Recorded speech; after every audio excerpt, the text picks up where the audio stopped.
Understand అయినప్పుడు ధర్మశాస్త్రము వాక్యము దేవుడై ఉండెను అని రాయబడింది. కనుక ఈ వాక్యము ఈ according the word of God నేను వర్క్ చేస్తున్నాను అని అనుకుంటాను. కానీ అక్కడ ఏం దొరుకుతుంది?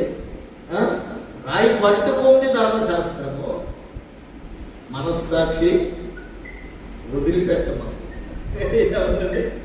వదిలిపెట్టము అంటే వదిలిపెట్టాలి. శిక్షించడానికి నీ అధికారం ఉన్నా లేదా?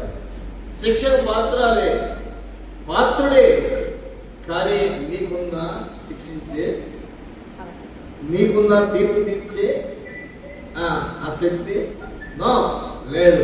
కనుక ఆయన ఏం చేశాడు? అక్కడే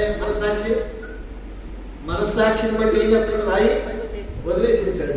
ఏంటయ్యా వదిలేసావు? రాయి వదిలేసాడంటే అయ్యో పరిచయుడా, ధర్మశాస్త్రంలో తెలుసుకుంటుంది కదా, నువ్వు ఎందుకు వదిలేసావయ్యా? ప్రభు దగ్గరికి వెళ్ళి ఆయన ఏంటో ఆయన తెలుసుకుందామని వెళ్ళాం కదా, మనం అంటే వదిలేసాడే. ఆయనేమో రాయిచుండెను, ఆయనేమో రాయిచుండెను. అమ్మో ఏమో రాయిచుండని ఏం చెప్తావు? నీ సంగతి రాస్తున్నాడు, సంగతి వేదిక చెప్పలేదు. ఏమో రాయిచుండెను తప్పించుకున్నాడండి. అని నువ్వు కూడా చూసుకోరా పోయి బాబు, ఆయన ఏదో రాస్తున్నాడు, నువ్వు కూడా వెళ్తే అది కూడా నీకు ఆయన కూడా ఏమో రాయిచుండెను, అందరూ ఏమో రాయిచుండెను ప్రభు దగ్గరికి. మనస్సాక్షి. సో లా కంటే conscious is better. Conscious is the better than లా.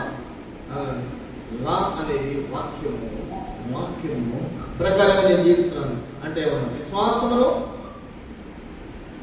కనికరమును, న్యాయమును యు ఆర్ ఫర్గెట్టింగ్. మీరు మర్చిపోతున్నారు. దశభాగం ఇస్తున్నారు. ఇక్కడ సొలొమోను చెప్పిన జ్ఞానం ఏంటి? అది కూడా లేదే మనకి. పర్వతం అది కూడా లేదు. అసలు సొలొమోను చెప్పిన జ్ఞానం లేదు, మాకి చెప్పిన జ్ఞానం లేదు. మరి ఇంకెట్లాగా? అది చాలా మంది క్రైస్తవులతో దిగజారిపోవడానికి గల కారణం ఏంటంటే, కానీ యేసుక్రీస్తు ప్రభు దగ్గరికి వచ్చినప్పుడు విశ్వాసము, కనికరము, న్యాయంలో ఎప్పుడైతే మనం కలిగి ఉంటామో ఆటోమేటిక్లీ ఏమవుతుందంటే లా మనలో జనరేట్ అయిపోతుంది. లా ఏమైపోతుందంటే మనలో క్రియారూపము అయిపోతుంది. ధర్మశాస్త్రము మనలో క్రియారూపం అయిపోతుంది. ధర్మశాస్త్రానికి అధిగమించిన విశ్వాసము క్రీస్తునందు ఉన్నటువంటి నేర్చుకున్నటువంటి మనస్సాక్షి కూడా మనల్ని ఎంతో బలపరిచేస్తుంది. అది పౌరు పట్టుకున్న